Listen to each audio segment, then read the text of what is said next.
We have the pleasure of welcoming Justin today to our interview series Leaders Hum. I'm Aishwarya Jain from the peopleHum team. Before we begin, just a quick intro of peopleHum. peopleHum is an end-to-end, one-view integrated human capital management automation platform, the winner of the 2019 Global Cody Award for HCM that is specifically built for crafted employee experiences and the future of work with AI and automation technologies. We run the peopleHum blog and video channel, which receives upwards of 200,000 visitors a year and publish around 2 interviews with well-known names globally every month. And after our guest, Justin Bariso is a well-known author known for his work EQ Applied, the real-world guide to emotional intelligence.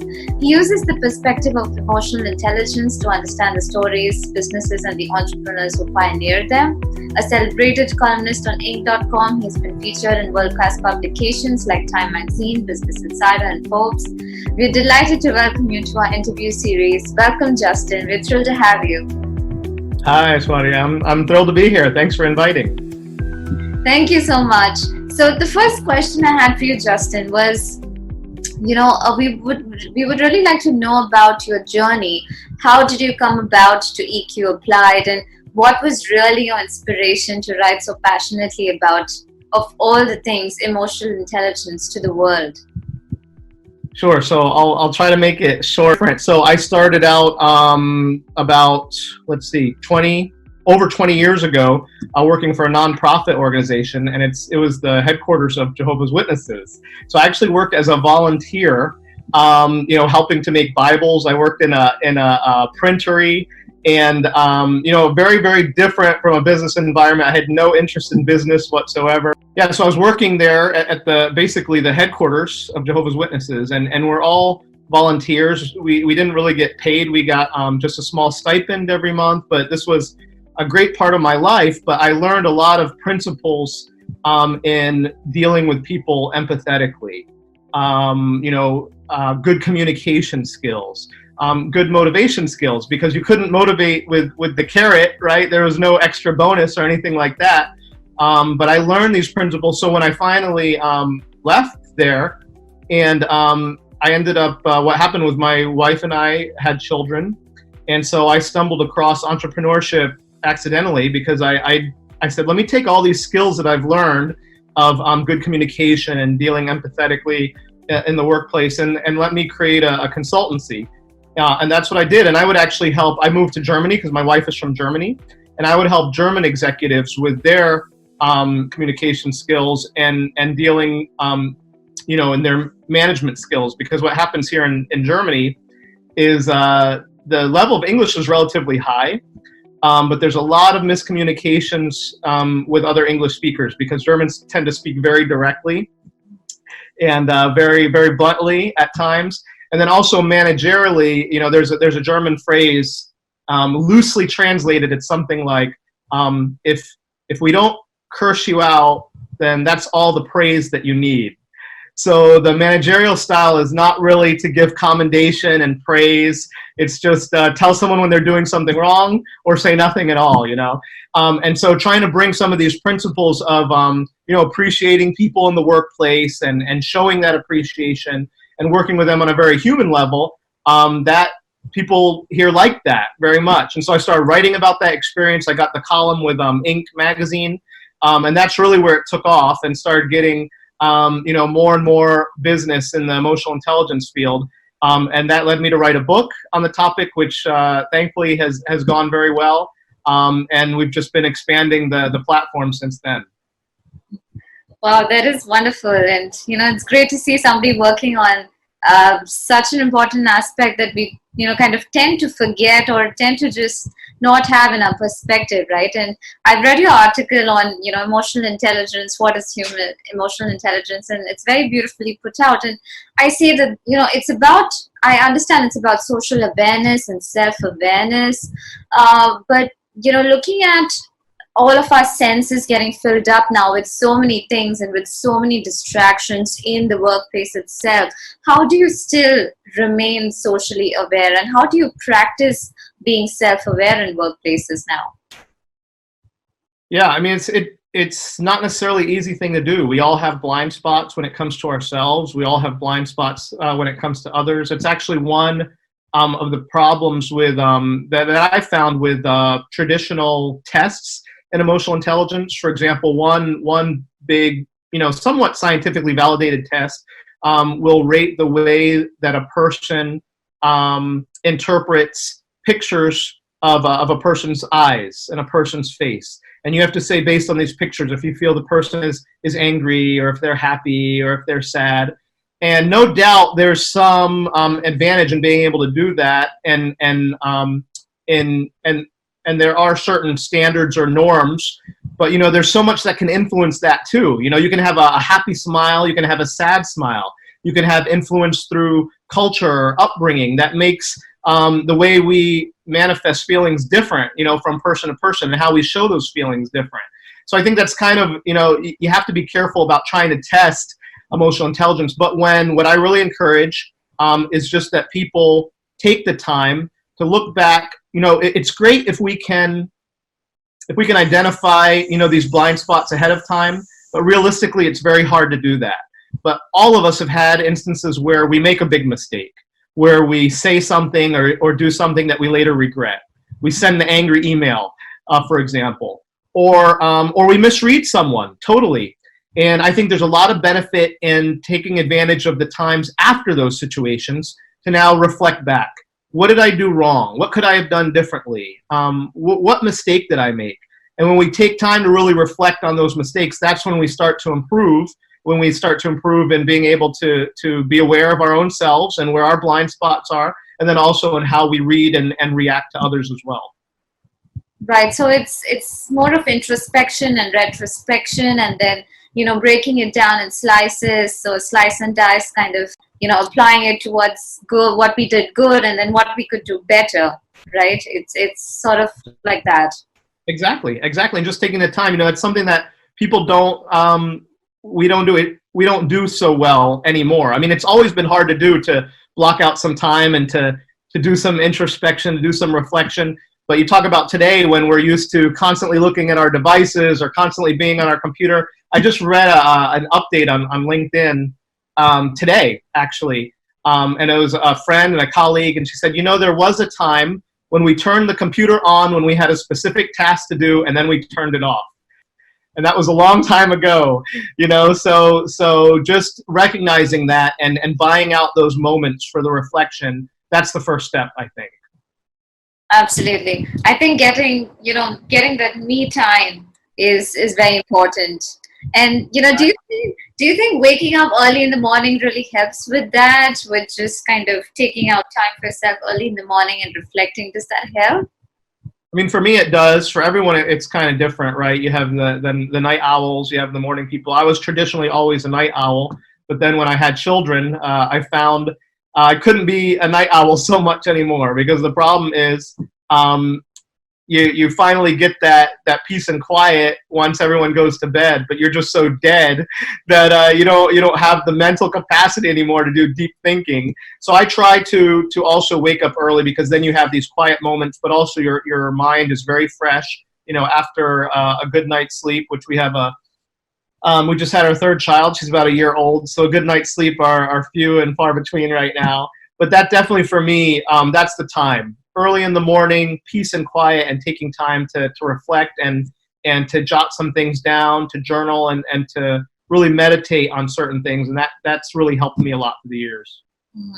Absolutely. And I think it would also really, really help a lot of leaders out there who are struggling or grappling with how to empathize with their teams, especially in such circumstances, right? And, talking about this ravaging pandemic, with the perspective of emotional intelligence and the power of emotion to drive good, can you tell us how organizations are, expected to hold on? What are they supposed to do right now? Yeah, I mean, it's a super tough situation, as you know, with COVID-19 right now, and organizations are struggling with their budgets and on trying to do whatever they can. So it's going to be different for every organization what they can and can't do. But just getting to the very fundamental level, listening to your people. You're dealing with a lot of anxiety with this, and so if we can encourage our managers to give people a chance to actually speak, to let them know what their worries are, what their concerns are, because that's the first step. Some of these people don't have anyone to speak openly and freely with. And just having that already builds some of the trust there in the work environment and with the relationships that allows a person to feel more comfortable with their work. And of course, a lot more work is being done remotely, which we'll talk about more later too. But that just makes those skills, those communication skills, much more needed. So giving the person the chance to speak freely, listening to them, and then we talk a lot about empathy when it comes to emotional intelligence. And one thing that I like to share with others that I also learned from Chris Voss, who is another best-selling author. He was the lead kidnap negotiator for the FBI for many, many years. And he taught me that empathy does not equal agreement. Okay, so just because a person thinks or feels differently from us doesn't mean we can't empathize with them. In fact, that's the very definition of empathy, is being able to feel those things that we're not necessarily feeling. So, for example, when we talk about the pandemic right now, you as a manager or as a business leader, you may be listening to one of your persons on a one-to-one, and there may be a tendency to say, well, what are they complaining about? This other colleague has a much worse situation than them. Or, well, they don't see all the troubles that I'm going through. I'm trying to balance this and this and this. And the key is to kind of take those feelings, which are also valid, but tuck them away for a minute and just focus on listening and just focus on relating to the person. Because we all have our trials. We all have what we're going through. And if you can relate now to the other person, if you can put those other feelings aside for a minute and say, okay, I'm just going to focus on listening and trying to understand this person that I'm speaking to right now. And if they can feel that you're doing that, if they can, because if we have all these thoughts going through our head of downplaying what they're going through, it's going to come out. Whether we say it or not, it's going to come out. It's going to come out in the way we look at them. It's going to come out in the way we respond to them. But if we can really try hard to relate to the feeling, we just say, okay, regardless of what situation they're going through, they feel overwhelmed right now. And that's a valid feeling. I too am feeling overwhelmed, or I felt overwhelmed in these past days. And relating to that feeling and just listening and saying, okay, tell me more. And saying, I'm sorry to hear that. Is there anything I can do to help? And now when the person feels heard, then there's that connection. And, empathy begets empathy, we say. So when they feel understood, now they're willing to listen and understand to you and the issues that you have. And now you can explain to them exactly the trials that you have, as the business leader or sometimes as the employer. And then hopefully together, employer and employee can find solutions to get through this time and hopefully get over the hump to the time when things start to go back on the up and up. Absolutely. So what you're trying to say is that, as leaders, you need to be more proactive and you need to reach out to employees and to understand their situation and try to help them out and not just be reactive, because I think that's what leaders typically do, right? They're just always reactive, but it's also important to be proactive. And that makes a lot of sense. But also, as leaders, how are leaders supposed to, cope with this? Where do they go when they feel emotionally low or when they don't articulate the feelings that they're going through? Let's say it's anxiety or depression. What can they do? Great question. So basically, even before this pandemic, one thing we always encourage in that journey of emotional intelligence is having a coach or a mentor that you can trust.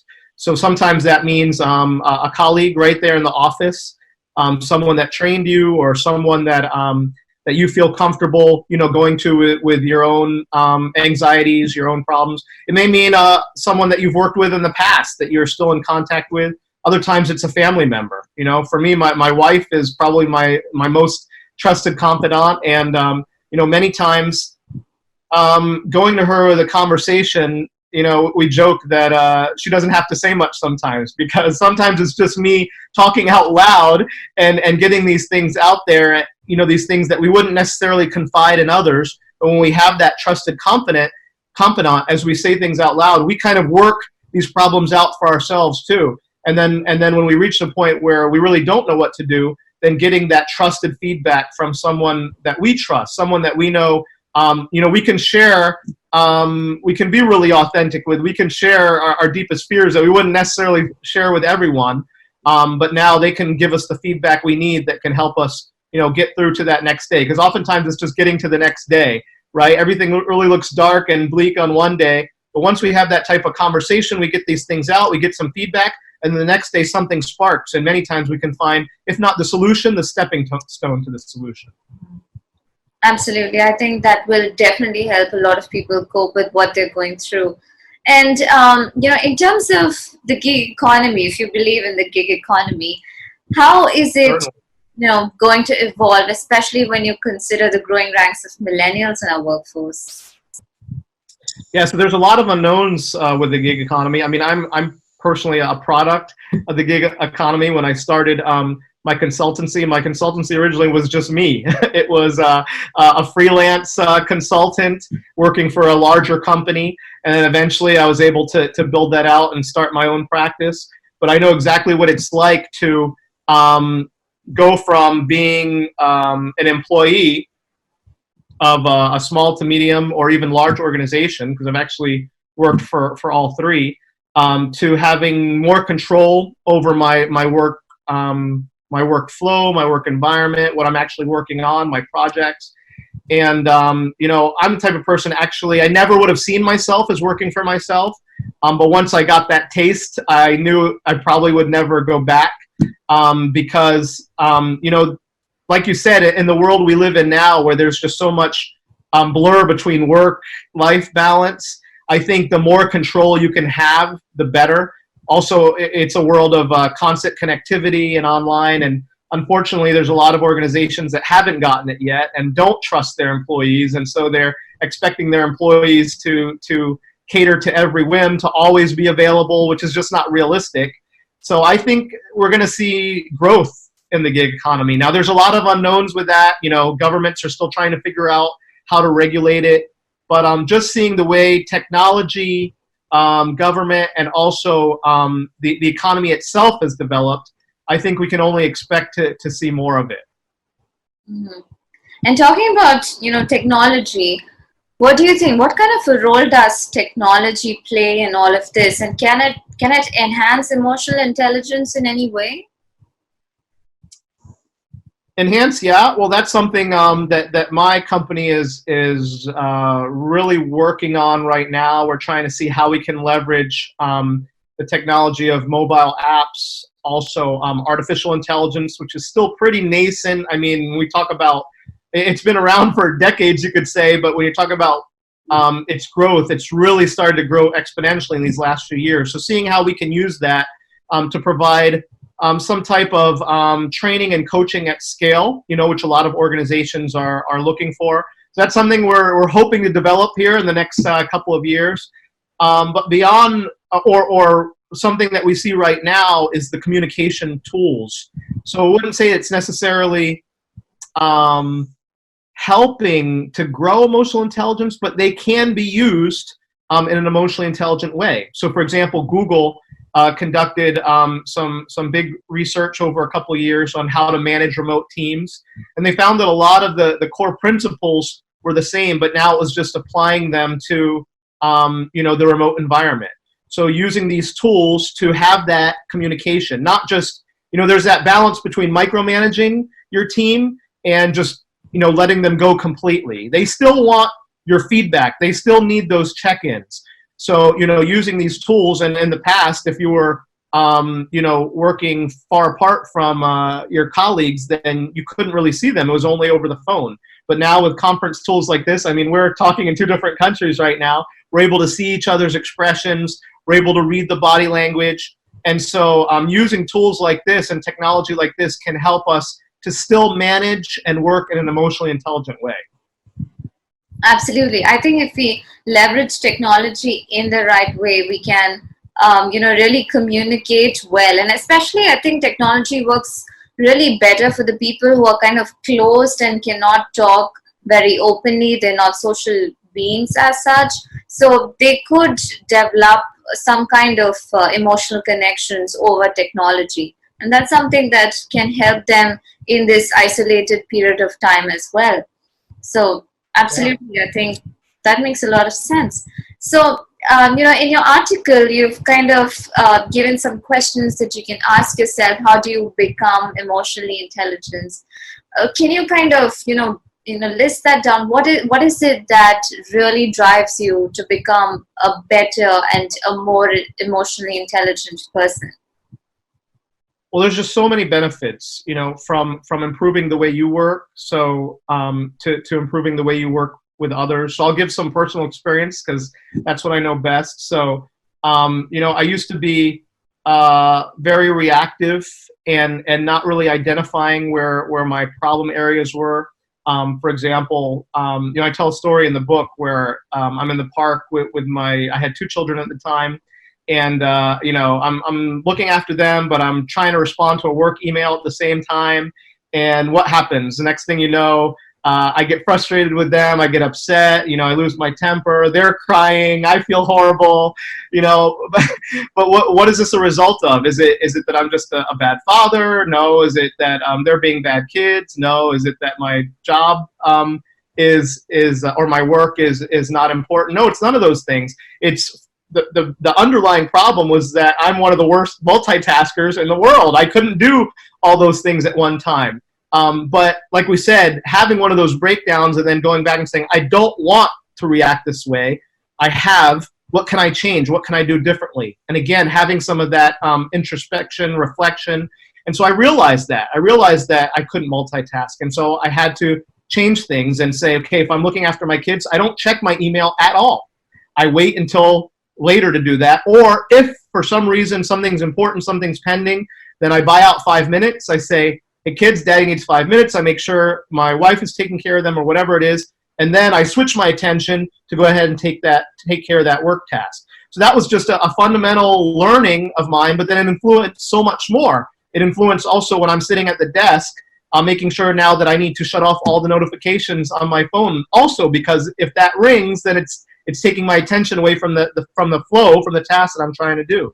So that's just one example. But we talk about then the social awareness and the relationship management aspect of emotional intelligence. And that's also, I use that example a lot of the angry email because it's very relatable. We've all sent that email where we get it, we read it, say, what are they thinking? No, they're totally wrong. I have to correct them right now. We send it. And if we were just to wait 5 or 10 minutes and read over what we had written, we never would have sent that email. We say, no, this is horrible. They're totally gonna. This is not the way I want to say it. So learning techniques, and we talk a lot about this in the book.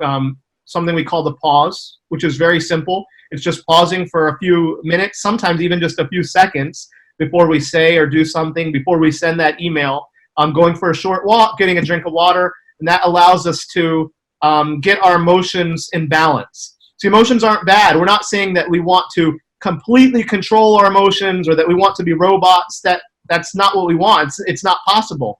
But it's keeping those emotions in balance, because many times our emotional reaction goes a lot like this. And if we wait just a few seconds or a few minutes, then they start to calm down a bit. And now we can make decisions that are more in harmony with our values, that are more representative of the way we really think, instead of the way we think in that moment that's actually going to change in just a few seconds or minutes.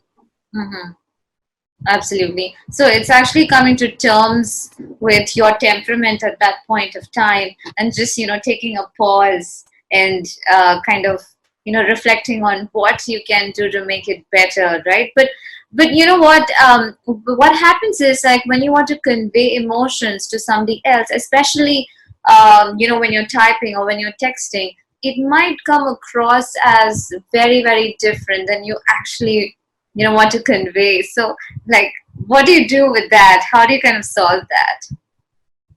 Yeah, well, there's it depends on the audience. I'm actually a big believer in using emojis and emoticons in written communication, because it adds another element. Where you can help. You say something and you put a little smiley face next to it, and now they know you say it with a good intention, or maybe you're joking. There's so much you can add using that. But older generations may not be ready for that type of communication. So first and foremost, we use so much written communication today, and rightfully so. But first and foremost, if it's an important conversation where there's a lot of potential to get things wrong, always do a video conference or a call.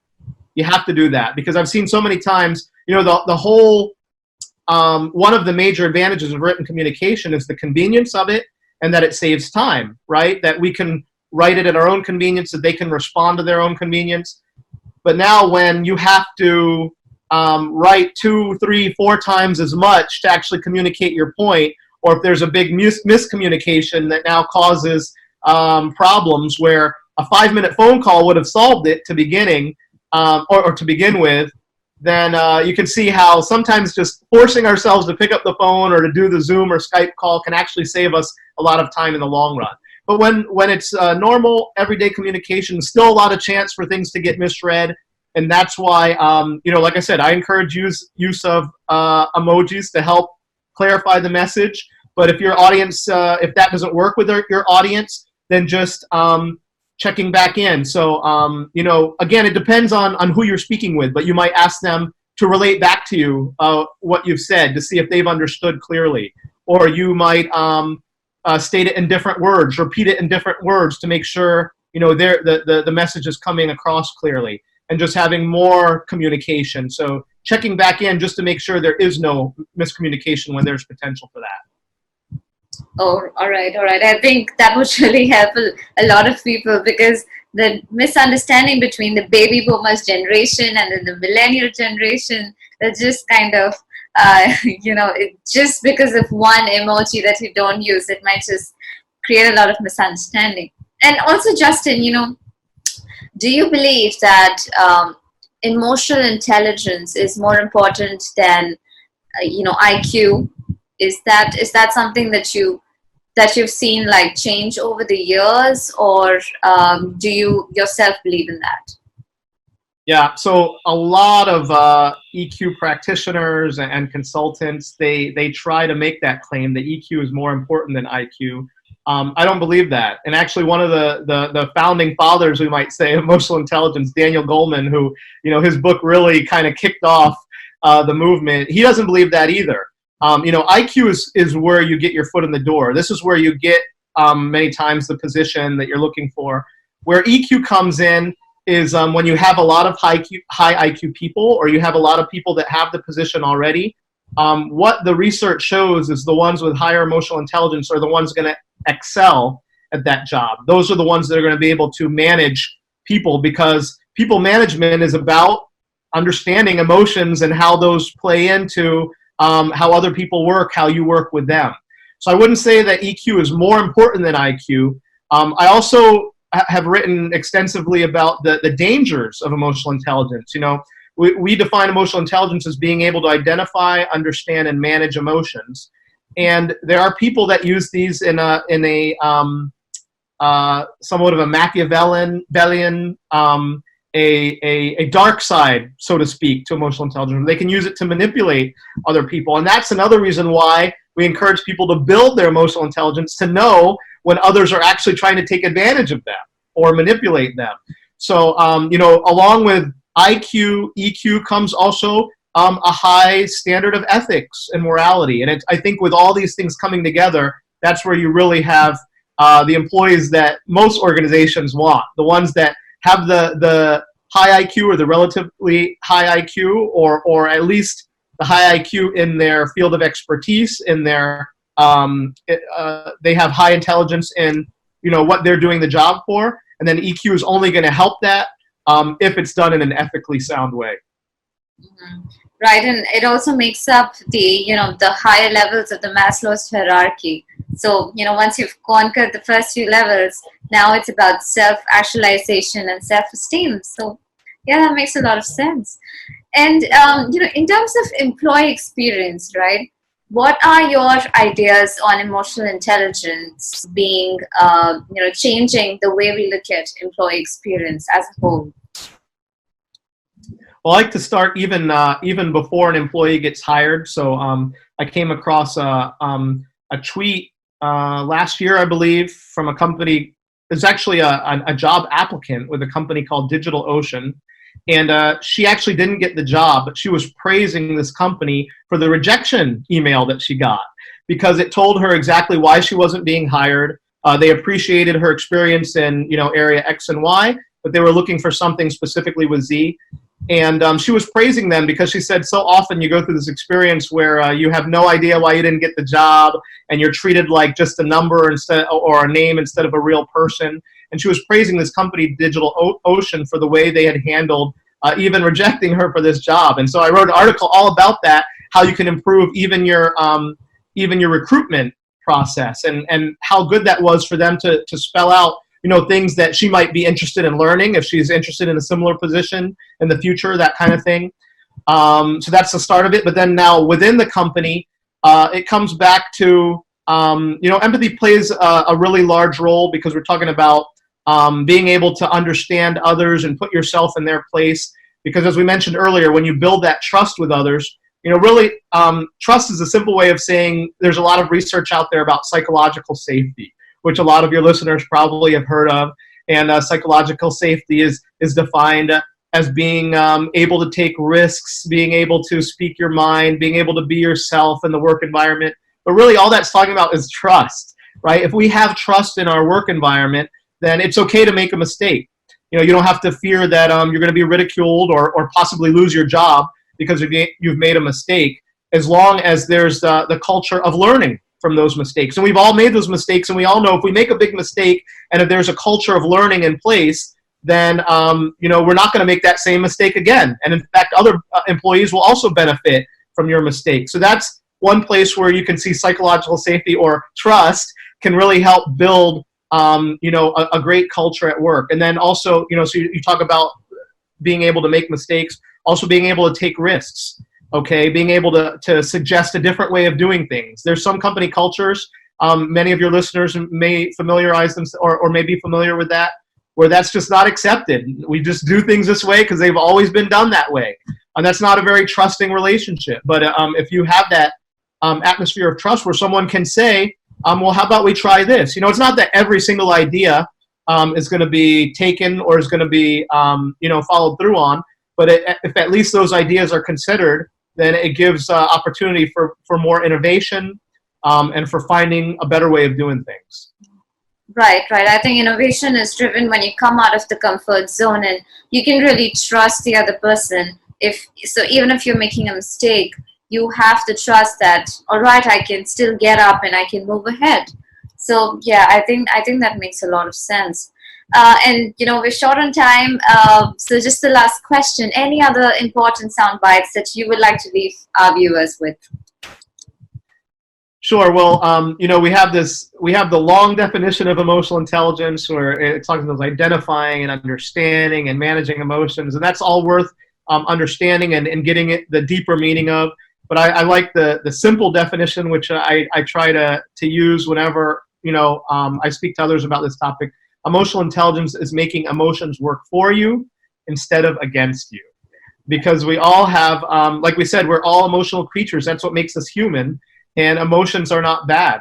Emotions is we need emotions to motivate us. We need emotions to inspire us to speak up when we see a situation that's not acceptable. There's nothing wrong with getting angry. It's just being able to manage that anger in the right way. Being able to manage our emotions and balance them.